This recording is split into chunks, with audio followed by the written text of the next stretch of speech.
Financial Argument. Follow us on YouTube.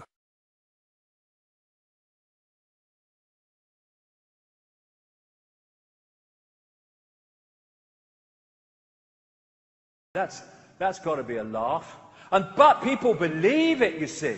And so when they announce bin Laden has died for a second time, they all come to the White House to congregate. USA, USA. Hey, excuse me. The president's just said the tooth fairy's real. Tooth fairy, tooth fairy. And a few people can't control the world. It's a piece of cake. And along with problem, reaction, solution and no problem, reaction, solution, there's the totalitarian tiptoe. This means that you're at A, you know you're going to Z, but you don't tell anyone else you're going to Z because they'll see something's going on. So you go towards Z as quickly as you can, from A to C, maybe to, F or whatever, as quick as you can, but not so quick as you alert too many people to the pattern. Fascism, you really think it was this obvious. Well, it's becoming this obvious, but up to this point, it's been this totalitarian tiptoe. And I just described the European Union. I love the European Union. I think it's great. I think it's an abomination. And we are going further and further into a fascist dictatorship, communist dictatorship, however you want to talk about it, in Europe. This is Jean Monnet, the so-called founding father of what became the EU, and a Rothschild frontman, in a letter to a friend one day after I was born, 60 years ago. And he said, Europe's nations should be guided towards the superstate without their people understanding what is happening. This can be accomplished by successive steps, each disguised as having an economic purpose, but which will eventually and irreversibly lead to federation. And now we're having José Manuel Barroso coming out in the last few weeks calling for a federation of states with absolute loyalty to Brussels to sort out the problems that these buggers have on purpose created. Problem, reaction, solution. So we had this always bad, big bad communist war, always terrible, and the Cold War. And so then, because they wanted to encompass those countries into NATO and the European Union, along comes Gorbachev, smiley, happy, feely, the Berlin Wall comes down, and bingo, we have another version of the Soviet Union, but because people have a vote in pathetic European elections for a parliament that has no power, we're told it's not a communist or fascist state, it's actually a democratic entity. And they signed the Treaty of Rome that created what became the European Union on Mons Saturnis, Capitoline Hill. It has very great symbolic significance for them. So, also, totalitarian tiptoe is globalization. Globalization is simply the incessant centralization of power in every area of our lives. Thus, it is the agenda I've been talking about all these years unfolding before our eyes. And what they do is they abuse both sides of this globalization. They abuse the people who are making this stuff under starvation wages and horrific conditions, and then they charge as much as they can get away with in the West to make as much money as they can from selling it to the richer world. And the idea of globalization and bringing down so-called trade barriers is to create a situation where every part of the world is dependent upon some other part of the world and don't have the ability to be self-sustaining. Because once you lose the ability to be self-sustaining, you're now at the mercy of forces and changes you have no power over. That's the idea. If you want to control the many, you have to centralize decision-making. And so they want to turn countries into subordinate regions of the superstates under the world government. And extremely relevant to the European Union, of course, is Croatia. Now, everything fits into everything else if you keep talking for long enough on all this and keep researching for long enough. 12 stars in a circle is the symbol of the Babylonian goddess. This is why they depicted Isis, who was another version of the Babylonian goddess in Egypt, with 12 stars around her head. And they depict Mother Mary with 12 stars around her head. It is the symbol of the goddess. How appropriate then that Europe is named after Europa, the goddess Europa, who is another version of Semiramis. And they depicted Semiramis Europa and Nimrod as a girl and a bull, riding a bull. Nimrod, Semiramis under the name Europa. The European Union in 2005 released commemorative coins with Europa and Nimrod on them. The European Union is not a political union. It is the union of the Illuminati goddess, which they wish to enslave the whole of Europe within. And it's extraordinary to me that there is not a bigger debate in Croatia at a political level and others about this sleepwalk into tyranny that this country is embarking upon.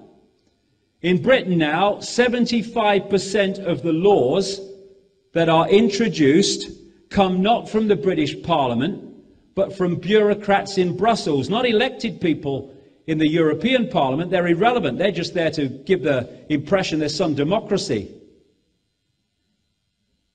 which is another tyranny called control or domination by the majority. I don't think that's freedom, me. So as we are losing our sovereignty and our ability to control our own lives within our own communities to the European Union, other people are saying, I'll have some of that. Huh? They want to break Europe up into regions to deunify in a unified response to the edifice of power in Brussels, and they've even produced the maps. This was one in a British newspaper. And what they do is they take parts of Britain and they put them in regions with parts of other countries. Again, deunify. Now, here's an irony.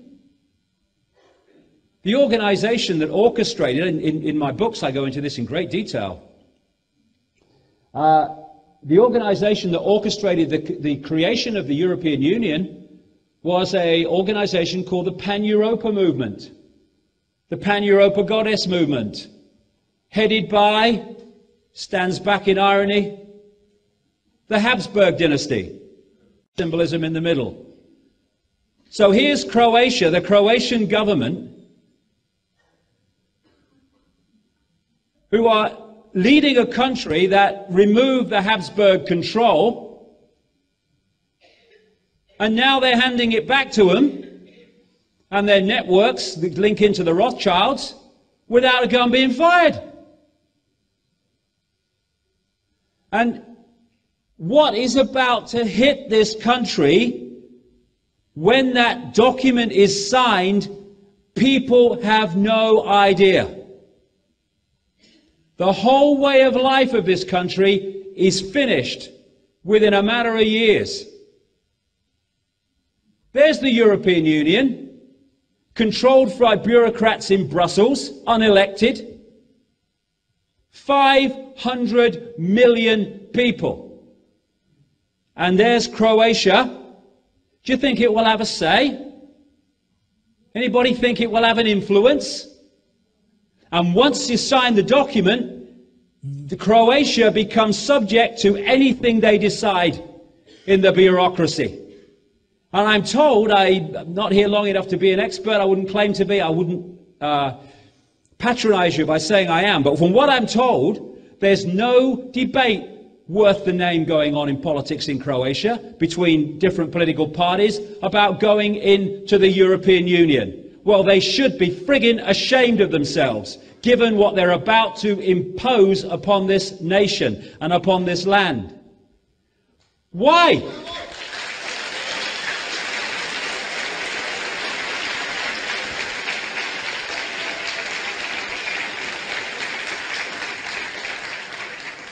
Question I had last time I was here. Croatia's not in the European Union yet. What's the European Union flag flying on government buildings for? Because it's a done deal. To these people, you and the rest of the Croatian nation does not matter. You're just cattle, just pawns in the game. Have a referendum and let them choose. Are you joking? They might say no. Now we talk about tanks and armies gathering on the border, about to invade a country. Well, that's happening to Croatia now, except they're not tanks. They are piles and piles, mountains and mountains of legislation, subclauses, triplicates, fine detail dictating how everyone lives their lives, what they can do and what they can't do, what the government can do and can't do. Because any law, once you're in, passed by the Croatian parliament that is at odds with a law decided by bureaucrats in Brussels, then the law passed by the Croatian parliament becomes invalid. See, Britain went into the European community, now the European Union, thanks to that guy Ted Heath I mentioned earlier, signed us in as Prime Minister. And I've watched the totalitarian tiptoe of more and more centralization, more and more legislation, more and more subclauses and regulations and rules, building up and building up and building up, year after year, month after month, decade after decade. And we kind of seen it happen right up to the present day. It's not been nice, but at least, you know, you've seen it happen.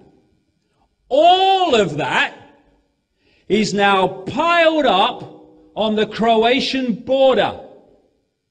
And all of that becomes the law that Croatian people must abide by, and governments, companies, individuals, the moment those documents are signed. Tidal wave. That's what it is. A tidal wave of legislation, of do's, don'ts, can'ts, musts, are about to devastate the freedom of this country to make its own choices. And no bloody debate. They're doing the same in America. They're very, very close to introducing the North American Union. Well, they'll bring Mexico, United States, and Canada under one government and with one currency. Working title, at least working title, is called the Amero, to replace the dollar, the Canadian dollar, and the peso. That would never happen unless there was economic catastrophe in America. Oh, there's economic catastrophe in America. And during the Nixon administration, they produced a planned regionalization of the United States, just as they've done in Europe.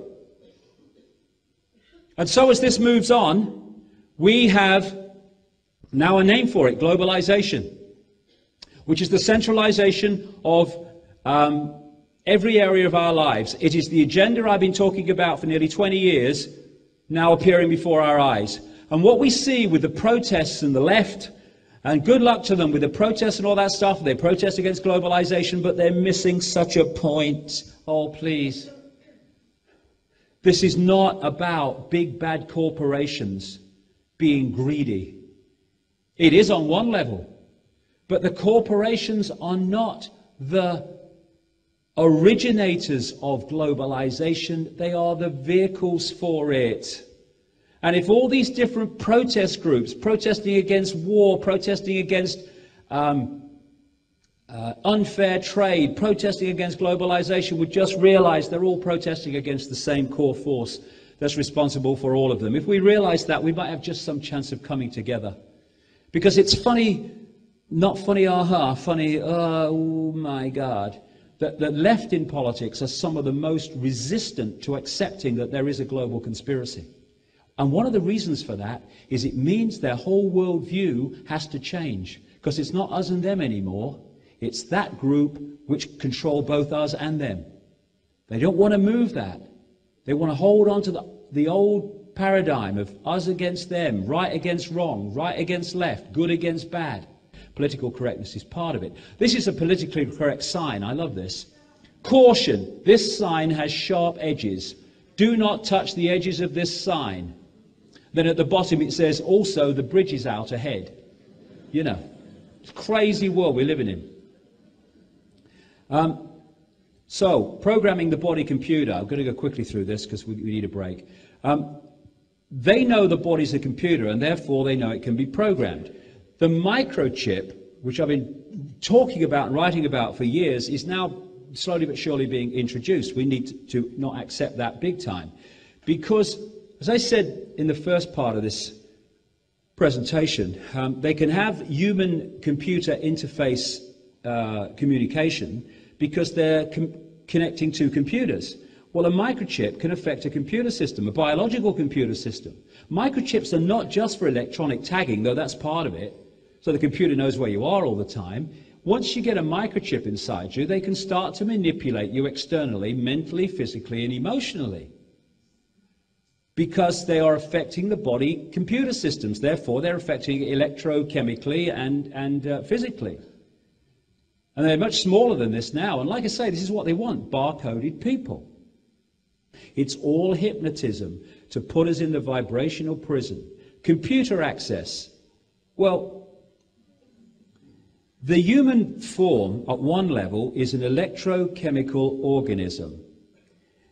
To be optimum physically, mentally, and in terms of receiver transmission, connection, it needs to be in some sort of electrical chemical balance. If you destabilize that electrical chemical balance, you make it much less effective as a thinking, emotional, feeling receiver transmitter. And this is what shite food has done. You know, people say, oh, the American culture's everywhere. It's not. America is a mind control laboratory set up for that purpose. They try first in America what is most effective on suppressing the population mentally, physically, and emotionally. When it works, they export it to the rest of the world, and at that point we say American culture's everywhere. It's not. It's the mind control, physical manipulation, mental and emotional manipulation techniques that have shown to work in America that the rest of the country then physical manipulation, mental and emotional manipulation techniques that have shown to work in America that the rest of the country then gets. That's why fast food, soundbite news, and all the rest of it has come out of America. I feel for Americans because they really are at the forefront of this in so many ways. And all this stuff is designed to access the body computer and destabilize it. MSG, by the way, what is that? It's a flavor enhancer. What does that mean? It means tricking the brain to decode more taste than is actually there. They know how the bloody system works. All these drugs they give to kids and stuff, and so many, if not all of these people that are crazy with guns have been on this stuff. Aspartame, it's a brain suppressor, a brain poison, brought onto the market by Donald Rumsfeld when he was head of Searle Pharmaceuticals, sold out for a fortune to Monsanto. Fluoride in the water, used in the concentration camps to suppress the mental faculties of the inmates. Now put into drinking water to protect teeth. Doesn't protect teeth. It's an illusion, it's just an excuse. Frankenstein food, genetically modified food from Monsanto in St. Louis, one of the most monumental Illuminati companies on planet Earth that now is the supplier of aspartame. And the genetically modified food is designed to genetically modify us because DNA affects DNA. You are what you eat. And if we continue to eat what they're giving us, then my God, what we are going to be beggars belief.